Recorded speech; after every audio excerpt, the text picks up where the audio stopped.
Maura e devagar e sempre. Olá, meu nome é Vinícius e as tartarugas conhecem as estradas melhor do que os coelhos. Isso é boa. Olá, Originers! Gostaram desse Originers? Agora a gente vai chamar a galera que ouve o nosso podcast de Originers. Bem-vindos a mais um episódio do Origens Podcast e finalmente a gente tá com o episódio 2 do Galapagiano, que a gente fez o primeiro há um tempo atrás. E hoje a gente vai conversar com um assunto muito legal que tem tudo a ver com Galápagos, que são as tartarugas gigantes terrestres. São animais incríveis, endêmicos daqui, mas não são exclusivos, ao contrário do que tem muita gente pensa. Enfim, muitas histórias incríveis sobre esses animais e esse lugar que é um paraíso, com certeza é único. Diretamente das Ilhas Galápagos, esse paraíso de onde ninguém quer sair nunca. Tudo acontece às mil maravilhas lá, é tudo muito perfeito, muito 100%, ou quase. A gente gostaria muito de encontrar um lugar assim na Terra, mas Galápagos não está muito longe, em termos pelo menos de maravilhas naturais, né? E uma dessas maravilhas naturais nós vamos conhecer hoje com bastante detalhes. Pelas nossas frases de início você já deve ter percebido o que é. Mas antes da gente entrar nesse assunto, com um passo de cada vez, é sempre importante lembrar que nós estamos no Instagram, estamos no Facebook, procura lá Origens Podcast. Você pode nos encontrar também em todas as plataformas de podcast que você conhece e algumas que você não conhece também. Siga a gente no Insta, curta a página no Face e aí vocês vão ficar sempre atualizados das novidades. E uma novidade aqui, uma novidade que eu gostei bastante, que é a nossa logo. Mudamos de logo, temos uma logo bastante estilosa, uma logo que tem tudo a ver com, especialmente o episódio de hoje, mas tudo a ver com o perfil deste podcast. Deixa lá sua opinião nos comentários, comente lá no Face também. A partir de agora, nós vamos usar essa tartaruga como a nossa marca. Olha só que legal. É, ficou muito legal, a gente gostou muito. A gente até gostou tanto que até quer fazer camiseta, caneca. Então, se você tá interessado que é uma camiseta com o logo do Origens Podcast ou uma caneca em casa aí, Natal tá chegando. Fique atento, vamos abrir lojinha do Origens Podcast. É, né?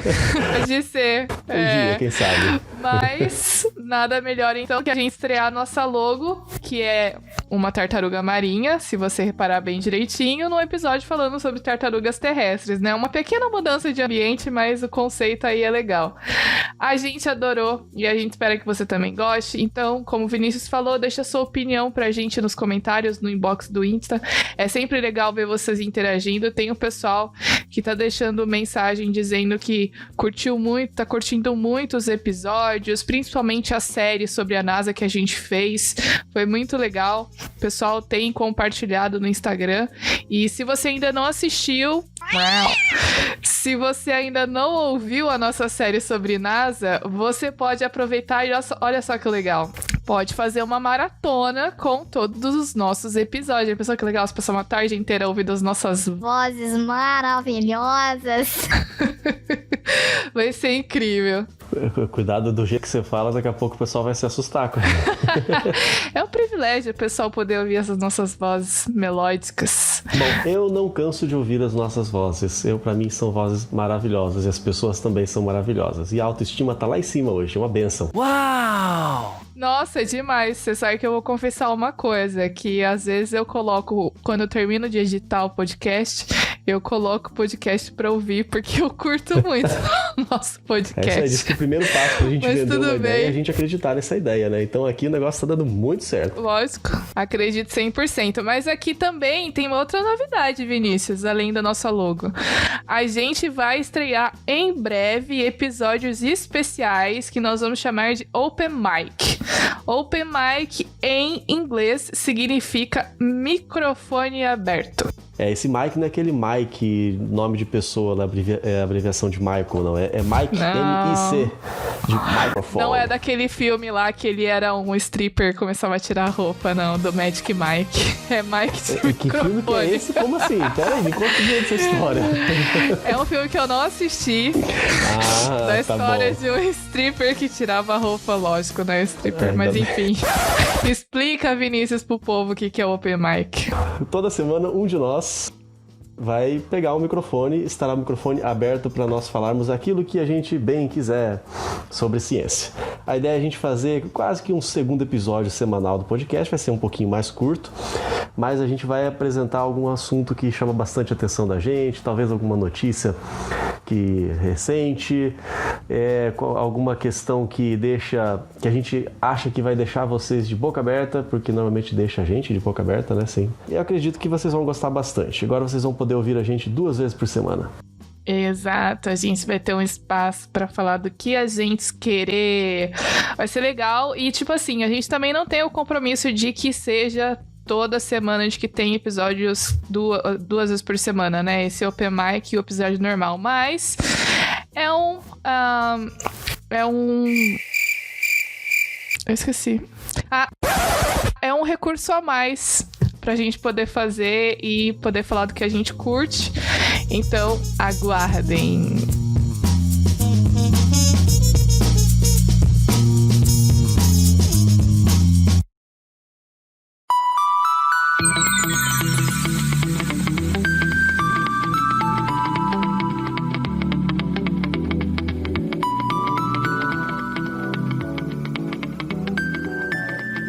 Tartarugas terrestres de Galápagos. Aqui já me deu um nó, né? Só nesse subtítulo aqui deu um nó na minha cabeça, porque quando eu era pequeno eu aprendi na escola que tartaruga é marinho.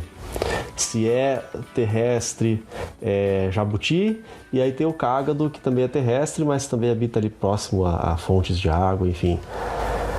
E agora nós estamos vendo que tem tartaruga terrestre. Essa classificação tá certa? É assim mesmo? Inclusive, em inglês, tem 2 nomes diferentes. Turtle é a tartaruga marinha. É sea turtle, né? Agora, quando você vai se referir às tartarugas terrestres, como essa que a gente vai falar hoje, eles usam o nome tortoise. Tem uma nomenclatura diferente em inglês. Então, sim, existem tartarugas terrestres também. Se você aprendeu como eu, agora você já sabe que a coisa não é bem assim. Então vamos lá. Em Galápagos, olha quanta coisa a gente aprende em Galápagos, hein? Até que existe um tipo de tartaruga que a gente não aprende na escola. No início, a Maura falou que elas não eram exclusivas, porque não estão presentes apenas em Galápagos. Essas tartarugas terrestres, elas também estão lá no Oceano Índico, lá na África, nas Ilhas Seychelles. Inclusive, tem uma estimativa de que existiam tartarugas como essa pelo mundo inteiro, só na Antártica que não. E essas tartarugas teriam sido extintas no Pleistoceno, algo em torno de 1,8 milhões a 10 mil anos atrás, quando a gente segue a cronologia tradicional. Hoje nós vamos falar dessas tartarugas terrestres gigantes de Galápagos, algumas dessas que sobraram. Elas são o maior herbívoro exotérmico. Não é esotérico, tá? Vamos lá, é exotérmico, não, tem a ver com temperatura. Nossa, eu tô tendo hora das tartarugas lendo horóscopo. Você vai chegar lá nas fazendas de tartarugas lá, que você vai falar daqui a pouco o que é isso. E fazer de tartaruga, tá plantando a tartaruga. Mas hoje nós estamos uma beleza. Aí você chega de frente com a tartaruga e fala assim, vamos lá, quero saber meu futuro. Joga as conchinhas aí. Tartarugas esotéricas de Galápagos. Não, esse é o maior herbívoro exotérmico, tem a ver com temperatura, porque são aqueles animais que não produzem calor. Isso aqui você deve lembrar que você aprendeu na escola também. Tem o exotérmico e tem o endotérmico. Nós somos endotérmicos, nós produzimos calor, mantemos a temperatura do nosso corpo. Os répteis, de maneira geral, eles não são endotérmicos, são exotérmicos. Eles precisam de uma fonte de calor para manter sua temperatura, então eles ficam tomando banho de sol. Essas tartarugas, elas foram importantes para o pensamento da teoria da evolução de Darwin e têm um papel ecológico muito importante. Nós vamos aprender mais sobre isso hoje. Exatamente. Uma coisa muito interessante é que essas tartarugas, elas são importantes para a dispersão das sementes, né? Elas são herbívoras, então elas acabam comendo essas plantas e sementes, e aí quando essas sementes elas passam pelo sistema digestório das tartarugas, o ácido do estômago, a gente já conhece, a gente também tem ácidos, eles acabam corroendo aquela capa mais dura que envolve a semente.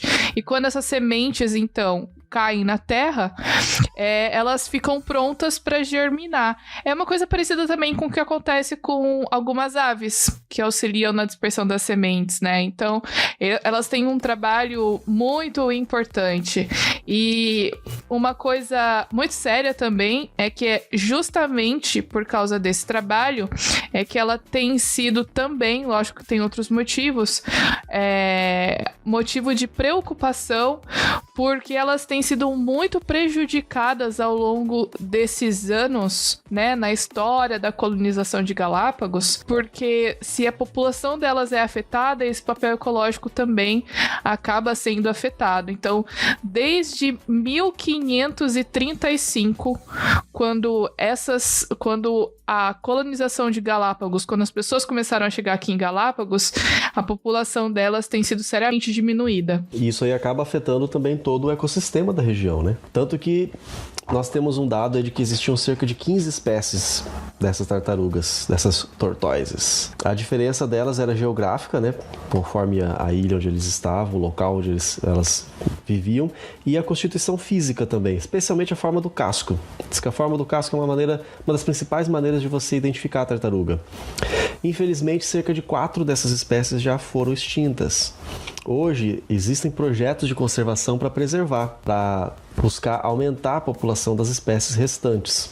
Diz uma coisa, Maura, como é que nós podemos identificar tartarugas que elas são de espécies diferentes, no caso dessas tartarugas de Galápagos? Isso é muito legal. E no início eu até ficava meio perdida, né? Como que eu faço para saber identificar quando elas são de espécies diferentes? Porque você já encontrou tartaruga diferente aí, né? De espécies diferentes? Sim, já vi. Hoje você já sabe olhar para elas e dizer que elas são diferentes. Sim, e uma das coisas marcantes é a forma do casco, né? Porque essas tartarugas, elas acabaram adaptando ao lugar em que elas moravam, e é por isso que você falou dessa questão da localização geográfica. Tartarugas de ilhas diferentes acabaram se diferenciando e se isolando, formando novas espécies.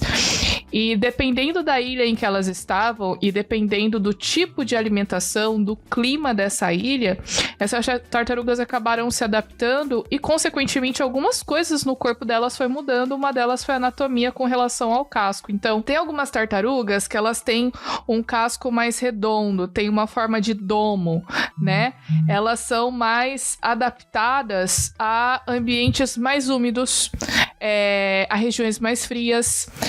Lógico que essa região mais fria aqui não é aquele lugar que tem neve, né? São lugares que são mais úmidos justamente por causa da umidade elevada, a temperatura é um pouco mais baixa, também porque são regiões mais altas, né? Eles chamam aqui em Galápagos, que tem esse casco mais na forma de domo, redondão, são essas tartarugas de regiões úmidas e regiões um pouco mais frias. Esse mais frias não é assim aquele frio de você sair vestindo tudo que é casaco que tem no guarda-roupa, né? É aquele ventinho fresco, né? É aquela coisa de região mais alta, sabe? É mais fresquinho.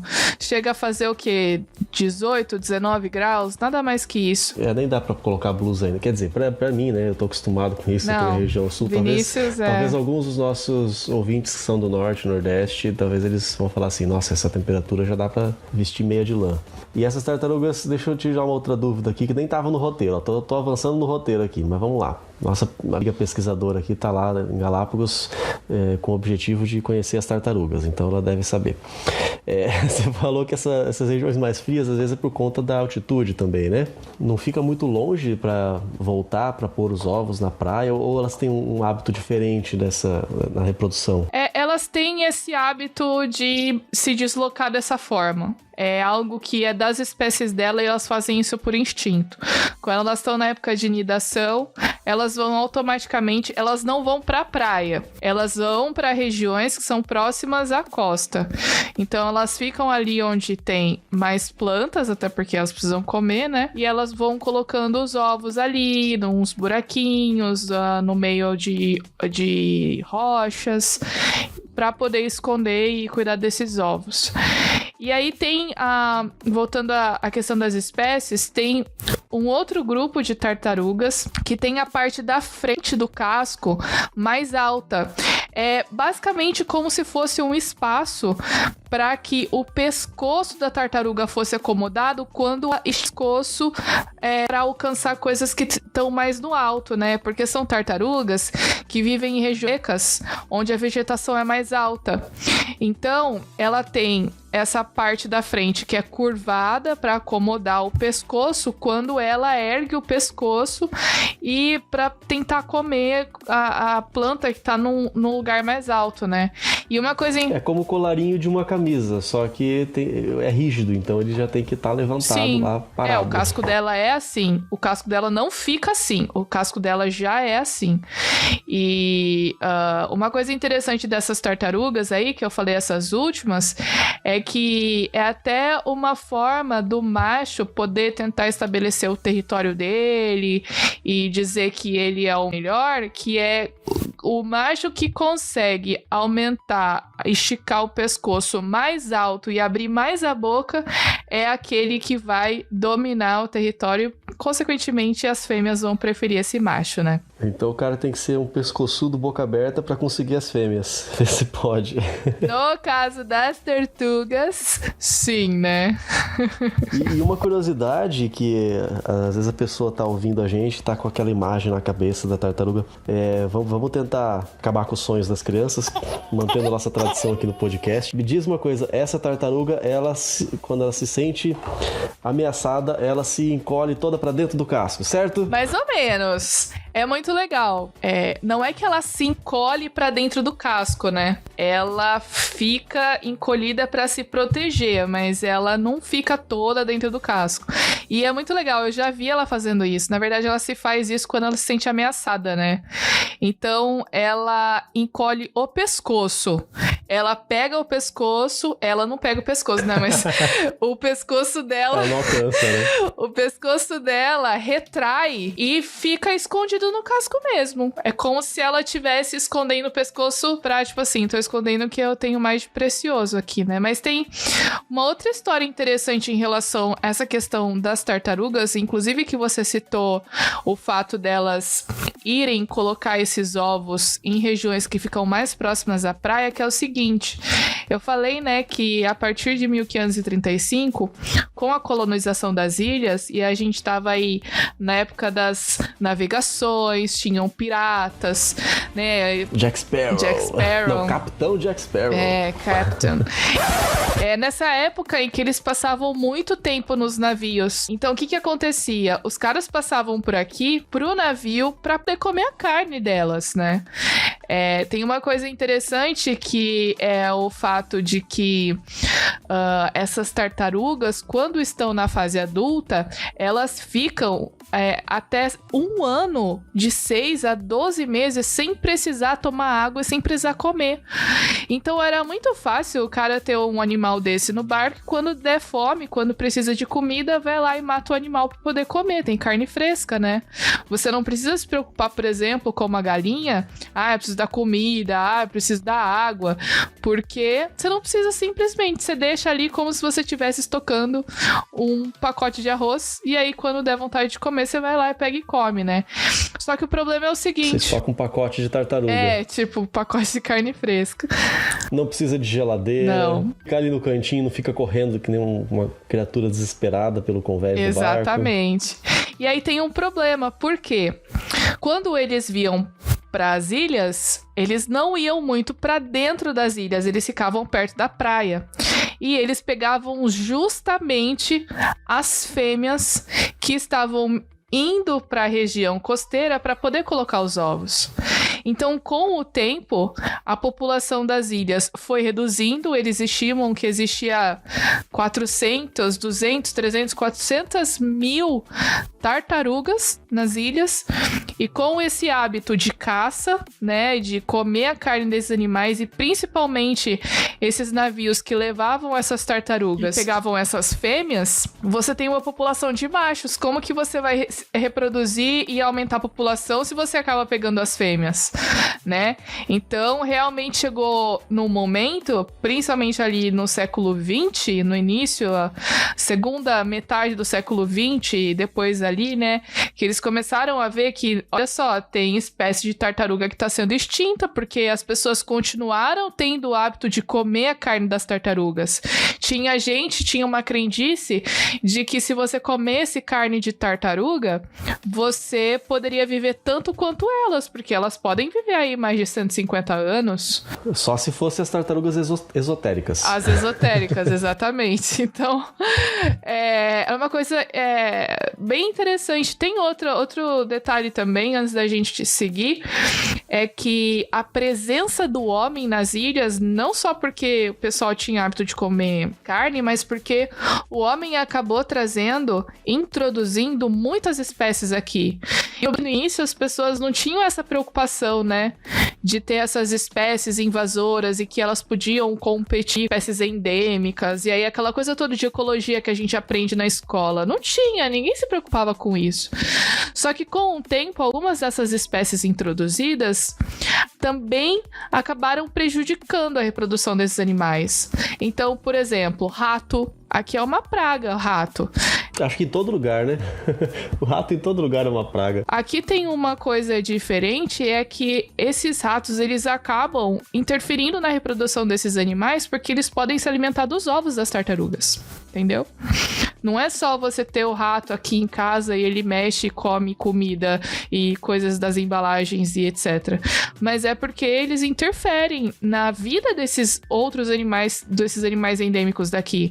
Tem, por exemplo, cabras viraram praga, elas se reproduzem muito rápido, ninguém freou, ninguém comia carne. E também comiam os ovos desses animais, cachorros selvagens. Então, é muito interessante esse processo, né, de adaptação e mudança de hábito, só que, infelizmente, esses animais, esses gatos selvagens, esses cachorros selvagens, as cabras, os ratos, eles acabam interferindo principalmente nessa fase, porque eles comem os ovos de tartaruga, ovo de iguana, ovo de outras aves, e aí fica complicado, né? Porque daí como você vai controlar a população?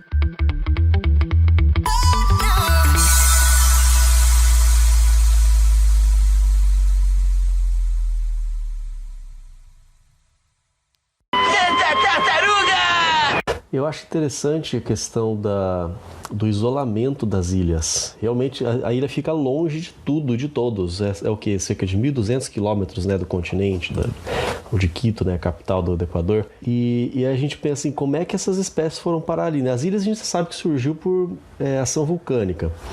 Então ela não foi um pedaço da terra, do continente, que se separou e foi parar lá longe. Ela surgiu lá no meio do oceano já. E as tartarugas, elas já estavam lá quando o ser humano chegou. Quando apareceram os homens, elas já estavam lá. Como foi que essas tartarugas apareceram lá? Ninguém sabe ao certo, porque ninguém estava aqui, ninguém acompanhou, mas o que eles dizem é que elas chegaram aqui flutuando. Aí você vai falar assim: Ah, Laura, mas eles não são tartarugas marinhas. Como eles chegaram em Galápagos flutuando? Pois é. É isso que eles dizem, isso que os pesquisadores dizem. Elas realmente não são boas nadadoras, mas elas conseguem flutuar, principalmente porque elas conseguem esticar o pescoço e aí conseguem manter a cabeça fora d'água, né? E como elas conseguem ficar meses sem beber água, correntes poderiam ter trazido elas para cá, até porque tem correntes que passam pelo litoral do Equador e que vêm aqui para Galápagos, né? Então essas correntes poderiam ter trazido esses animais para cá. Imagina-se que provavelmente uma fêmea que estava grávida chegou aqui e que aí ela começou, né, e colocou os seus ovos e as novas tartaruguinhas então se adaptaram. E realmente isso é verdade, já ouvi relatos de que tem fotos de fósseis desses animais, essas tartarugas gigantes, no continente, por exemplo. Então, peraí, você tem fóssil lá é porque realmente já existiu, então, esses animais no continente, né? Também, a gente sabe que também, até mesmo depois, quando os piratas passavam por aqui, muitos deles acabavam intercambiando esses animais de ilhas. Então, por exemplo, ele pegava uma tartaruga aqui de Santa Cruz e levava até Isabela. Por quê? Tipo assim, é como se fosse um estoque dele, sabe? Ó, eu vou deixar essas tartarugas aqui, daqui um tempinho eu passo aqui e pego elas, né? Enfim. Então, em alguns momentos, os piratas ajudaram, mas em outros tantos eles assim, liquidaram. Talvez em fazer com que essas tartarugas estivessem em várias ilhas, né? Então, por exemplo, sei lá, de repente, há centenas de anos atrás, tinham muitas tartarugas em 2, 3 ilhas. Com esse costume dessas pessoas, os piratas, de que pegava a tartaruga de uma ilha e levava para outra, pode ser que tenha aumentado a dispersão desses animais. Agora, provavelmente, a hipótese aí mais aceita é de que elas chegaram aqui nadando. Por que eles sabem que isso poderia ter acontecido? Porque eles fizeram um trabalho genético avaliando o genoma desses animais e verificaram o grau de similaridade entre as espécies, né? Então, a espécie que é da ilha de Pinta, ela é mais parecida com a espécie de Isabela, ou é mais parecida com a espécie de Santa Cruz, ou a de São Cristóbal. Então, eles estudaram esse fluxo gênico desses animais e da localização, e aí eles conseguem ter uma noção de da onde que essas espécies vieram, ou enfim, ou pelo menos os ancestrais, né, dessas espécies de tartarugas. E não é difícil pensar na possibilidade dessa questão das tartarugas flutuarem. Eu tô me lembrando aqui daquele desastre que teve na usina nuclear de Fukushima, no Japão, foi em 2011, faz um tempinho já, e foi teve um tsunami muito forte, causou ali, acho que talvez o maior desastre nuclear desde de Chernobyl, e esse tsunami levou toneladas de detritos para o oceano, e algum tempo depois, parte desses destroços foram encontrados na América. As correntes marítimas carregaram esses destroços que nem vida tem, nem consegue se mexer sozinho, mas foram atravessar o Oceano Pacífico inteirinho, e é muito mais do que os 1.200 quilômetros que separa as Ilhas Galápagos do continente. E como você já falou que as tartarugas elas aguentam muito tempo sem beber, sem comer, então elas poderiam sobreviver, não sendo devoradas no caminho, talvez, né, por algum tubarão ou qualquer outro predador, mas eventualmente aquelas que alcançam o continente, imagino que a ilha, né, imagino que elas tenham chegado na ilha, não tinha o homem, então não tinha pirata, não tinha os ratos nem as cabras que o homem levou, elas devem ter encontrado um ambiente muito favorável para elas se proliferarem, né? Agora, tem uma história muito interessante daí de Galápagos, com respeito de uma tartaruga, que é o tal do Jorge, o solitário Jorge. É o solitário Jorge. Ah, é espanhol, tá certo, desculpa. É o solitário Jorge. Não. Ou no inglês é Lonesome George. Pode ser também, pode encontrar os dois aqui. Eu acho que exatamente continuando desse esforço de preservar essas espécies, né? Porque imaginavam que a espécie do solitário Jorge havia sido extinta, só que aí acharam o único exemplar, obviamente macho, né?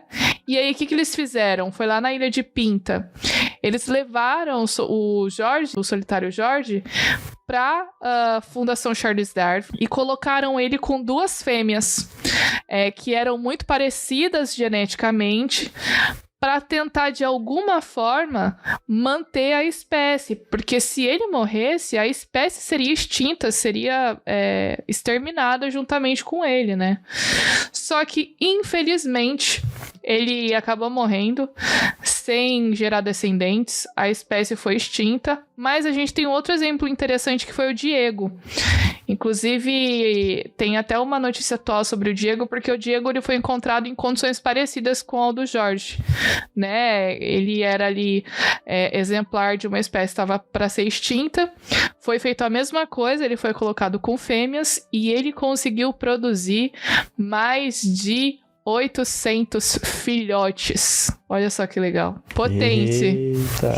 E aí, esse ano, né? Exatamente. Esse ano, durante a pandemia, na verdade foi há 2 meses atrás, eles devolveram o Diego para o habitat natural de onde ele havia sido tirado, porque ele tinha feito a parte dele, mantendo a espécie dele, né? Então, eu acho que isso também é legal falar, rapidinho, 2 minutinhos, como que funciona esse projeto de conservação. Eu visitei a Fundação Charles Darwin, eu acompanhei um pouquinho, aprendi como que eles fazem esse projeto interessante. O que eles fazem? Eles vão nas ilhas aqui, né, a Ilha de Pinta, de Isabela, aqui de Santa Cruz, e eles recolhem os ovos dessas tartarugas e levam para, eles chamam de estação de criança. É uma estação de criação desses ovos. E aí, olha só que legal. Os répteis, especialmente as tartarugas, têm uma forma diferente de determinação do sexo. A gente já falou há alguns episódios, no episódio Supernovas, né? A gente estava falando de uma notícia lá de que a definição no sexo no ser humano é através do cromossomo sexual. Então, mulher é XX e homem XY. Mas as tartarugas, na definição do sexo, a definição do sexo ocorre pela temperatura em que o ovo fica exposto durante o desenvolvimento do embrião. Então não tem tanto a ver com os cromossomos, né? Tem a ver com esse controle externo de temperatura, exatamente. Então, dependendo ali, eu não tenho certeza agora para dizer exatamente a temperatura, mas se for uma temperatura ali, talvez entre 31 e 32 graus, fica macho. Se for 33, 34 graus, fica fêmea. Então, os pesquisadores conseguem, com esse controle, isso é muito legal, eles conseguem controlar a quantidade de machos e fêmeas que vão eclodir dos ovos. E aí, logo depois que esses ovos, que o macho e a fêmea eclodem desses ovos, eles ficam 2 anos na Fundação Charles Darwin, ali para aquele desenvolvimento inicial, onde eles são mais frágeis e que, por exemplo, eles poderiam servir de comida para alguns predadores, né, que a gente já falou aqui, como cachorro selvagem, gato selvagem, algumas aves, né, e aí depois de 2 anos que eles passam lá na estação, essas tartarugas, elas são devolvidas para o ambiente para então se adaptar e poderem viver suas vidas. Então, é um projeto de conservação importantíssimo e dessa forma a população de tartarugas de Galápagos tem sido aumentada e recomposta e de uma certa forma também tem sido recuperado o dano que foi causado durante muitos anos por causa da colonização humana aqui nas ilhas. E eu vou contar uma novidade para vocês agora, uma curiosidade, né? Tem muita gente que talvez não saiba. As tartarugas gigantes, elas vivem muito tempo mesmo. Recentemente, para alguns é recentemente, né? 2006, já tem aí 14 anos, pouco mais de 14 anos, foi quando morreu a tartaruga Harriet, ou algo parecido com isso. Ela tinha 176 anos. Se eu não me engano, foi na época do Darwin que levaram ela para Londres, né? Exatamente, é essa mesmo que eu tô falando. Na verdade, a gente não tem que ser 100% de certeza, mas ela é de Galápagos, isso se sabe. Ela foi para Londres, isso também se sabe. E quando ela morreu, ela estava em cativeiro. Ela era o animal em cativeiro mais velho do mundo. Ela morreu no zoológico em Queensland, na Nova Zelândia. Então, praticamente, quem que passou por Galápagos e levou para Londres?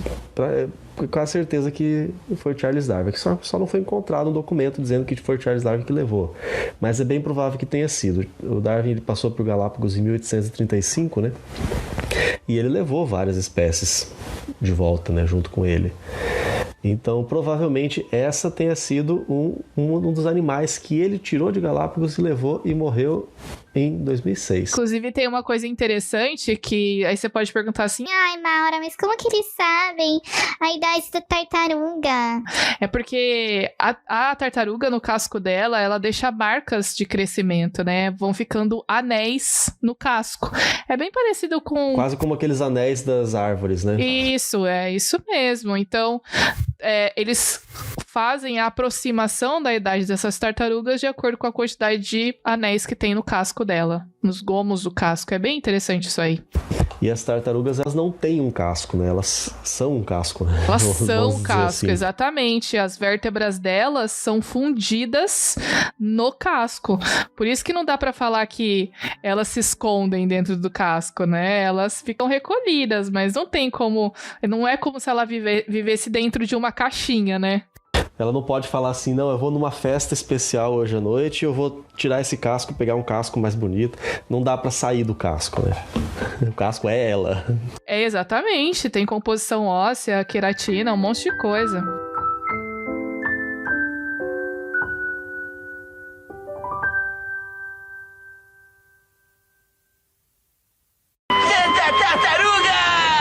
Agora, no episódio passado, a gente falou bastante sobre desextinção, as possibilidades e as possíveis consequências éticas, principalmente, né? Se você não ouviu ainda esse episódio, corra lá ouvir, depois você volta aqui para entender essa pergunta. Essa é uma onda que vem crescendo cada vez mais, né, recentemente. A tentativa é de recuperar espécies que foram extintas. E nós falamos aqui de algumas tartarugas que foram extintas. Então, existe alguma tentativa específica para alguma dessas espécies de Galápagos? Sim, com certeza. Existem programas, sim, e tem o objetivo de ressuscitar. Na verdade, a gente aprendeu no episódio passado que não tem como você simplesmente ressuscitar uma espécie, mas de tentar de alguma forma ter alguma espécie que seja geneticamente semelhante àquelas que desapareceram. E como eles querem fazer isso? Eles querem fazer isso através de seleção artificial. Então, fazendo a análise do genoma desses animais, eles vão, por exemplo, eu tenho 2 tartarugas aqui, ou eu tenho uma população de tartarugas. Eu fiz a análise genética de todas elas. Eu vou pegar aquelas tartarugas que têm um DNA que são similares, que são parecidas a tartarugas que eram da ilha de Pinta, por exemplo. Então eu vou pegar essas tartarugas que têm o DNA parecido com aquelas das ilhas de Pinta e vou colocar num lugar para elas poderem se reproduzir. E aí, descendentes que são geneticamente semelhantes, né? Aí, como que eles sabem como que era o DNA da tartaruga da ilha de Pinta, por exemplo? Porque a gente falou isso também no episódio passado, né? Existem animais que estão empalhados em museus, que foram preservados de alguma forma. Então, eles conseguem amostras desse DNA que vão dar uma pista. Olha, a tartaruga da ilha de Isabela, a que foi extinta, era assim. Vamos pegar uma que tem o DNA parecido e vamos colocar elas para cruzar para ver se a gente, com o tempo, consegue um animal que seja selecionado geneticamente parecido com aquele que desapareceu. E aí eles vão, então, tentar ressuscitar, entre aspas, né, essas espécies distintas, que é uma forma que é interessante, né? Você não precisa ficar manipulando o DNA assim diretamente. Você direciona o cruzamento desses animais. Sensacional. Ia ser ótimo se a gente pudesse realmente recuperar o organismo exatamente como ele era, né? Mas nós vimos no episódio passado que não tem essa possibilidade, mas a gente consegue algo bem próximo. Mas antes da gente terminar, eu quero te perguntar sobre um lugar que você já me falou várias vezes e me deixou morrendo de vontade de conhecer, que é o Santuário das Tartarugas Terrestres Gigantes. A plantação de tartaruga lá, né? Chamada de a Fazenda de Tartaruga. A Fazenda, é o El Chato, como é que é o nome? El Chato, esse daí. Conta pra gente agora também. Deixa mais gente com inveja agora, não só eu. É muito legal. Inclusive, eu até gravei um vídeo lá pro meu canal do YouTube, mas eu não tô tendo muito tempo de editar e colocar lá no YouTube, mas eu espero que até esse episódio eu consiga editar e colocar o episódio lá no YouTube. A questão do El Chato é como se fosse uma chácara no Brasil. Eles chamam aqui de finca. E lá você consegue ver as tartarugas no ambiente natural. Você consegue ver elas em grupo, consegue ver elas se alimentando, consegue ver elas se sentindo ameaçadas porque você tá perto e recolhendo o pescoço e a cabeça para dentro do casco. Isso é interessante. E elas são gigantes, elas são realmente enormes. Inclusive, na capa do episódio aí, você vai ver o tamanho delas. E realmente é sensacional, é um lugar incrível. $5 a entrada. Eu vou colocar o Instagram do El Chato na descrição do episódio para você poder conhecer. E é um lugar sensacional. Lá tem uma placa que você não vai encontrar em nenhum lugar do mundo, que é uma placa vermelha que tem a forma da placa de pare, né? Então, ele diz assim, stop, tortoise is crossing. Ou seja, para, porque pode ser que você encontre tartarugas cruzando a pista. E realmente, no caminho indo pra lá, o motorista teve que frear e desviar algumas vezes porque tinha tartaruga atravessando a estrada. Então, é um lugar interessantíssimo, é maravilhoso. Eu passei uma tarde incrível lá, eu acho que foi um dos melhores dias que eu tive aqui em Galápagos. E aí se alguém resolve atropelar uma tartaruga lá ou machucar de alguma coisa, né? Coitado da pessoa. É multa, o que mais? Prisão. Nossa, vai preso, certeza. Então se você vai pra Galápagos achando que vai comer sopa de tartaruga, não vai dar certo não. E pra fazer mais um trocadilho aqui, força de tartaruga nelas. Fortes entenderão. Exatamente. Muito bem, pessoal, nós estamos chegando ao fim de mais um episódio do Origens Podcast, ao fim de mais um Galapagueando. Foi muito bacana a gente poder conhecer um pouquinho mais aqui dessas tartarugas. A Maura até já andou dando nome lá para algumas, Leonardo, Rafael... Fui eu que dei os nomes, sim. Agora sim, o pessoal vai entender as últimas referências dos trocadilhos aqui, mas tudo bem. É isso aí, pessoal, fiquem ligados às nossas redes sociais, vão conhecer a tartaruga que agora faz parte do nosso logo, vai ser sensacional. Um grande abraço a todos vocês. É isso aí, gente, segue lá no @origenspodcast e a gente se vê no próximo episódio. Até lá!